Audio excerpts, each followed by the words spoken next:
नमस्कार दोस्तों, स्वागत है आप सभी का हमारे YouTube channel Rajasthan technical team में। दोस्तों, आज थी मेरी महंगाई राहत कैंप में ड्यूटी और आज जो प्रमुख समस्या आ रही थी महंगाई राहत कैंप में, उन सभी समस्याओं के बारे में आपको इस वीडियो में दिखाने वाला हूं और उनका 100% सॉल्यूशन भी आपको बताने वाला हूं। तो दोस्तों, अगर आप हमारे YouTube चैनल पर पहली बार हमारे वीडियो को देख रहे हैं तो हमारे चैनल को जरूर सब्सक्राइब करें, बेल आइकन को जरूर दबाएं ताकि आपको इसी प्रकार की वीडियो लगातार आपको मिलती रहे। तो दोस्तों, चलते हैं आज की इस वीडियो को स्टार्ट करते हैं। तो दोस्तों, वहाँ पर जो समस्या आ रही थी वो सबसे बड़ी समस्या थी सामाजिक सुरक्षा पेंशन योजना से संबंधित, और दूसरी बड़ी जो समस्या थी मुख्यमंत्री निःशुल्क बिजली योजना। तो दोस्तों, इन दोनों योजनाओं की सबसे बड़ी दिक्कत आ रही थी। तो जिन ऑपरेटरों ने इनका समाधान नहीं किया था और उनका रजिस्ट्रेशन कर दिया था, लगभग 50% लोगों के रजिस्ट्रेशन में उनको लाभ नहीं मिलेगा। तो दोस्तों, किस प्रकार से नहीं मिलेगा और इन दोनों जो योजनाओं की जो कौन कौन सी समस्या आ रही थी उनके बारे में मैं आपको इस वीडियो में आपको बताने वाला हूं। दोस्तों, समस्या यह थी कि माना कि किसी लाभार्थी को पेंशन प्राप्त हो रही है, अगर वो लाभार्थी कैंप में रजिस्ट्रेशन नहीं कराकर उसके परिवार के किसी ऐसा सदस्य जिसको पेंशन प्राप्त नहीं हो रही है और वो रजिस्ट्रेशन कराने कैंप में चला गया, तो वहाँ पर जो ऑपरेटर बैठा था वो केवल उन्हीं लोगों के नाम पर टिक लगा के रजिस्ट्रेशन कर रहा था जो वहाँ पर मौजूद थे। यानी कि अगर कोई बिना पेंशनधारी वाला रजिस्ट्रेशन कराना चला गया और उसके नाम पर टिक लगा के उसने जन आधार कार्ड में सभी योजनाओं के लिए आवेदन कर दिए, लेकिन वहाँ पर जो समस्या यह आ रही थी जो लाभार्थी गया उसको पेंशन प्राप्त नहीं हो रही थी और वहाँ उस पर टिक लगाकर रजिस्ट्रेशन कर रहा था, वहाँ पर पेंशन का ऑप्शन शो नहीं कर रहा था। और दूसरी बड़ी समस्या यह थी कि जो निःशुल्क बिजली योजना में माना कि किसी परिवार में घरेलू 2 बिजली है या 2 कृषि कनेक्शन है, तो उनका रजिस्ट्रेशन कैसे करें। इस समस्या का समाधान के लिए जो भी ऑपरेटर पंजीयन कर रहा था, माना कि कोई लाभार्थी नहीं है और वो आवेदन कराना चला गया पेंशन का रजिस्ट्रेशन करवाने के लिए, वापस जन आधार को दोबारा खुलवाकर जो इस लाभार्थी को पेंशन प्राप्त हो रही थी उस पेंशनधारी के ऊपर टिक लगा कर रजिस्ट्रेशन करने पर वहाँ पर पेंशन का ऑप्शन आ रहा था, तो आप उसको अनेबल करके उसका पंजीयन कर सकते हैं।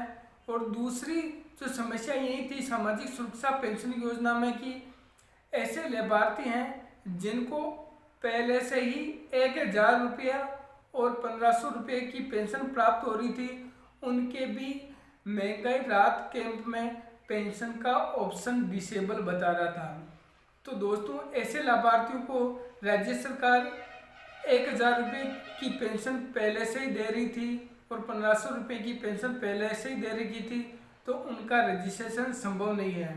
तीसरी जो सामाजिक सुरक्षा पेंशन में जो समस्या आ रही थी, जो ऐसे पेंशनधारी जिन्होंने वर्ष 2022 में पेंशन का वार्षिक सत्यापन नहीं कराया था, उनकी पेंशन राज्य सरकार ने बंद कर दी थी।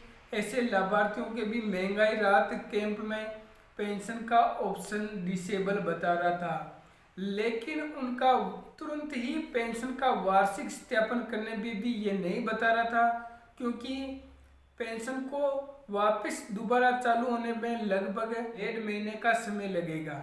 तो दोस्तों, इसके बाद ही उनका रजिस्ट्रेशन महंगाई राहत कैंप में पेंशन बढ़ाने का हो सकेगा। अब जो महंगाई राहत कैंप की जो दूसरी सबसे बड़ी समस्या थी वो थी कि अगर एक ही परिवार में एक से ज़्यादा बिजली कनेक्शन है तो उनका रजिस्ट्रेशन कैसे करें। तो दोस्तों, इस समस्या के समाधान के लिए माना कि जिस लाभार्थी के नाम में बिजली कनेक्शन है उसमें आपने टिक लगा के नंबर डाल के योजना का रजिस्ट्रेशन कर दिया, लेकिन उसी परिवार में किसी दूसरे लाभार्थी के नाम में बिजली कनेक्शन भी है, तो आप दोबारा जन आधार नंबर इंटर करके उस लाभार्थी के ऊपर टिक लगा के बिजली के नंबर डाल के रजिस्ट्रेशन कर सकते हैं। यानी कि महंगाई राहत कैंप में अगर आपके परिवार में एक से ज़्यादा बिजली बिल भी है तो भी आप उनका रजिस्ट्रेशन करा सकते हैं। तो दोस्तों, इस प्रकार से आप महंगाई राहत कैंप में रजिस्ट्रेशन कराएंगे तो आपको 100% महंगाई राहत कैंप की योजनाओं का लाभ मिलेगा। लेकिन किसी एक सदस्य पर ही आपने रजिस्ट्रेशन करा दिया तो अन्य सदस्य जिस योजना के पात्र हैं वो उस योजना से वंचित हो सकते हैं। तो दोस्तों, महंगाई राहत कैंप में जाने से पहले इस वीडियो को अपने संबंधित परिवार को जरूर फॉरवर्ड कर दें ताकि अपना रजिस्ट्रेशन कराते समय इन समस्याओं से दूर हो सके। तो दोस्तों, इन समस्याओं के बारे में मैं आपको एक वीडियो के माध्यम से भी बताने वाला हूं। तो दोस्तों, चलते हैं कंप्यूटर की स्क्रीन। दोस्तों, मैं यहां पर जन आधार नंबर डाल के डेटा प्राप्त पर क्लिक करता हूं। तो जैसे ही डाल के सर्च करता हूं तो सर्वर डेटा उपलब्ध करा देगा। तो यहां पर जिसके आवेदन से कर रहा हूं उस पर टिक लगा के करता हूं तो यहाँ पर कोई पेंशन कैटेगरी का डाटा शो नहीं कर रहा है। इसी प्रकार से दूसरी सेवा सर्विस यहाँ पर शो कर रही है लेकिन कैटेगरी 1 की शो नहीं कर रही है।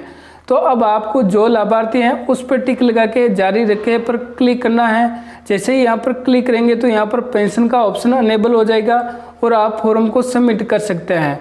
तो दोस्तों, इस प्रकार से आप महंगाई राहत कैंप में जो लाभार्थी हैं उस पर टिक लगाकर योजनाओं का आवेदन करते हैं, आपका आवेदन सबमिट हो जाएगा। अगर आप बिना लाभार्थी वाले नाम पर टिक लगाकर आवेदन कर रहे हैं तो उसके ऊपर जितनी भी योजनाएं लागू हो रही हैं वो ही शो होगी वरना नहीं होगी। तो दोस्तों, जो लाभार्थी हैं उस पर टिक लगाकर उसी योजना का रजिस्ट्रेशन करें तो आपका महंगाई राहत कैंप में भी रजिस्ट्रेशन सक्सेसफुल होगा और आपको राज्य सरकार की 100% योजनाओं का लाभ प्राप्त होगा। तो दोस्तों, आज की हमारी वीडियो आपको कैसे लगी? अगर वीडियो आपको अच्छी लगी तो वीडियो को दोस्तों को और अपने परिवार के अन्य सदस्यों को ज़रूर फॉरवर्ड करें ताकि इसी प्रकार की जानकारी उनको मिलती रहे। Thank you. जय हिंद, जय भारत। फिर मिलेंगे एक नई वीडियो के साथ। तब तक मुझे दीजिए इजाज़त।